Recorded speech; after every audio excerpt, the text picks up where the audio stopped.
कणिया पूरा कखारूर शाग जोटा कि बहुत ही फ्रेश अच्छी आम पूरा साइज करके धरी ना कहीं तार जो डेम्फटा आम थाए ना से डेम्फ को आम फोपाड़ी से डेम्फटे भी बहुत टेस्टी लगी है खायापी तो एवं आम कौन सब तक सामान भाव में धरी नाला गोटे छुरी साइज जो डेम्फ गुड़ा अच्छी ना पूरा छोट छोट करके काटी ना सुंदर लगी है तो या सैड करना तो ये जो शाग गुड़ाक रहा ना ये शाग गुड़ाक कौन करना ये टिके नखई ने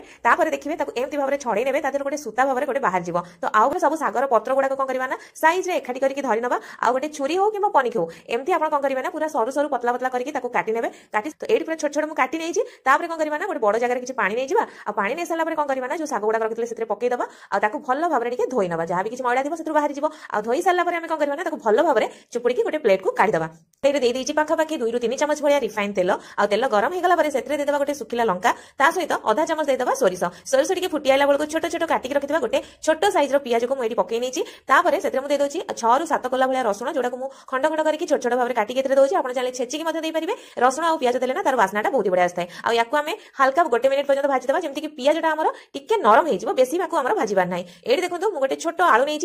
छोट छोट करके काटी नहीं यहाँ रेसिपी देखा जी सुंदर लगे सहित सीझा कम समय नब ये आलू सब पकई सारा जो डेम्फो को आम काटिक रखी ना ताकू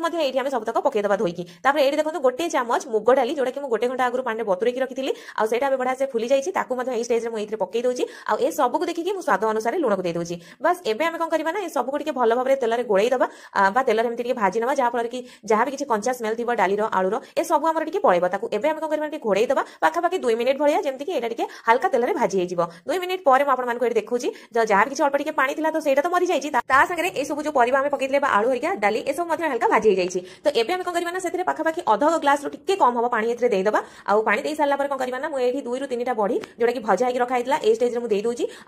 आउ मैंने एपट सेपट कर नौ गोल नौ भल भाव में तो एवं आपको बंद करके पाखापाखि 3 ରୁ 4 मिनिट पर्यंत छाड़ीदेवा जमीक आलू हरिका आम भल भाव में सीझीज तो ये देखो 4 मिनिट पर मुझे देखा आलू ये आम पाखापाखि मैंने 90% भाया आम सीझी जाइए डाली देखो बढ़िया से ये मैंने अल्प सीझी जाइए तो यहाँ अल्प टे सीझब तो ये यही स्टेज में कौन करी ना जो शाग गुड़ाक काटिक रखी ये आम सब तक देदेबा आउ आम बिल्कुल भी पानी दबानी कहीं शागर अल्प किसी पानी बाहर तो ये कौन करना गैस फ्लेम को पूरा कम करने सब आप गैस जहाँ भी सीझेबा ना ये सब कौन करना गैस फ्लेम को कम करने तो आउ शाग को भाजपा तो बेस समय लगे तो 2 मिनिट पाखापाखि घोड़े दी 2 मिनिट पर मुझे देखुची देखो आलू डाली ये आम सब बढ़िया से सीझी जाइए सर मुझे कौन करी ना देखो गोटे मुठा नहीं कौन चिना बादाम जोटा कि भजा होता घरे आउ भल भाव में कुटी नहीं दरदरा भाव में एमती दरदरा भाव में पकेबे बेसी प्लेन करके पकेबेनी कहीं खाइला बेले टिके दांत बाजिब लगे आउ खाया बहुत बढ़िया लगे तो फाइनाली यहाँ आम रेडी हो जाइए तो आमर ये नुआ रेसिपीटा किपरि लगिला आपण माने घरे निश्चय थे बनातु गरम भात पखाल भात रुटी संगे बहुत बढ़िया लगी था थे खातु समस्त खुआंतु आ किपरि लगिला आम कमेंट बॉक्स में कमेंट कर निश्चय जनातु।